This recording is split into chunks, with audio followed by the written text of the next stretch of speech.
ዛሬ የምነግርህ በአንዲት ትንሽ መንደር ስለተፈጸመ የሚጠጣው ወይን ስላለቀበት ድግስ አይደለም። ዛሬ የምነግርህ ደጋሹን ስላሳፈረ የእጥረት ዕጣ ፈንታም አይደለም።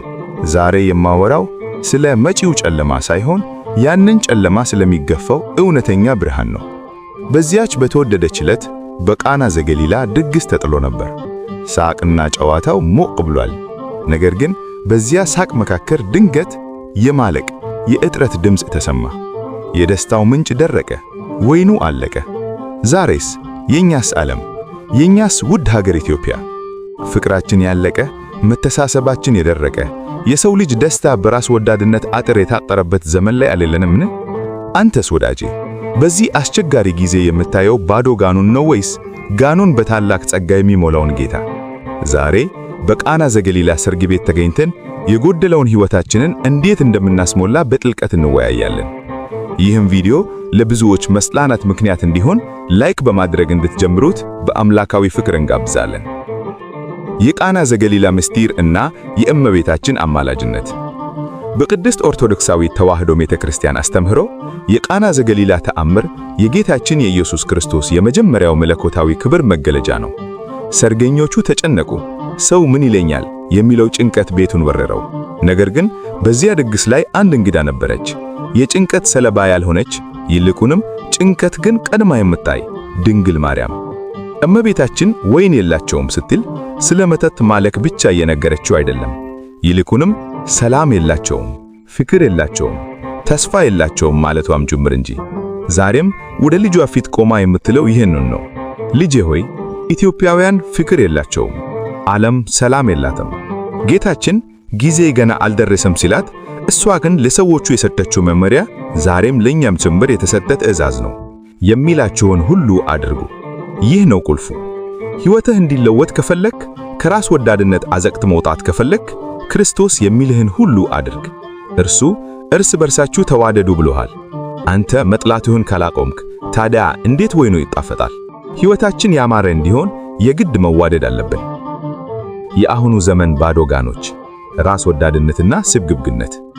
ተወዳጆች ዛሬ በዙሪያችን የምናየው ምንድነው? ስግብግነት እንደ ሰደድ እሳት ሀገራችንን እየበላን ነው። ወንድም ወንድሙን የሚበዘብዝበት፣ አንዱ በመውሰድ ጠቦ አድሮ የተወሰደበት የሚራብበት፣ እኔ ብቻ ልኑር የሚል ክፉ መንፈስ አየሩን ሞልቶታል። የቃና ዘገሊላ ጋኖች 6 ነበሩ። 6ቱም ባዶ ነበሩ። ዛሬ የሰው ልጆች ልብ እንደነዚያ ጋኖች ደርቋል። የአምላክ ፍቅር የሌለበት ልብ ባዶ ጋን ነው። ለድሃ የማይራራ እጅ ባዶ ጋን ነው። በዘርና በጎሳ ተከፋፍሎ የሚጠፋፋ አእምሮ ባዶ ጋን ነው። ስማኝ፣ አንተ ዛሬ ሌላውን አታለህ የምታተርፈው ሳንቲም ነገ በሞት ፊት ምንም ዋጋ የለውም። በስግብግነት የምታከማቸው ሀብት የነፍስህን ጢም አይቆርጠውም። በቃና ዘገሊላ የነበሩት ጋኖች በውሃ ተሞሉ። ጌታ ግን ያንን ውሃ ወደ ጣፋጭ ወይን ለወጠው። አንተ በልብህ ውስጥ የቋጠርከውን የጣላቻ ውሃ ይዘህ ወደ እርሱ ቅረብ። እርሱ ወደ ፍቅር ወይን ይለውጥልሃል። ነገር ግን መጀመሪያ ባዶ መሆንህን አምነህ ተቀበል። ትዕቢትህ ካልወረደ ያ የተወደደ ጸጋ በውስጥህ ሊያድር አይችልም። ሕመማችን እና የተስፋው ጥሪ። ሀገራችን የቅዱሳን ሀገር ነበረች። እንግዳ ተቀባይነት፣ መተሳሰብና ፍቅር መለያችን ነበር። ዛሬ ግን በየመንገዱ የሚፈሰው እንባ፣ በየቦታው የሚሰማው ድምፅ ወይን አልቆብናል እያለ ይጮሃል። ክርስቶስ በቃና ዘገሊላ ተአምር ሲያደርግ አገልጋዮቹ ጋኖቹን ውሃ ሙሏቸው አላቸው። ጌታችን ዛሬም እኛን ልባችሁን በንስሐ ሙሉ እያለን ነው። ያለ ንስሐ ለውጥ የለም፣ ያለ ይቅርታ ሰላም የለም። ባለጸጋ ሆይ ስግብግነትህን አቁምና ከአቅም በላይ የተቸገረውን አስብ። ልህቃን መካከለኛውን በመያዝ አንዱ ሌላውን ለመረዳት ይሞክር። ወጣት ሆይ በጣላቻ ንግግር ወንድምህን አትግደል። እመቤታችን ቅድስት ድንግል ማርያም ዛሬም ለሀገራችን ትማለዳለች።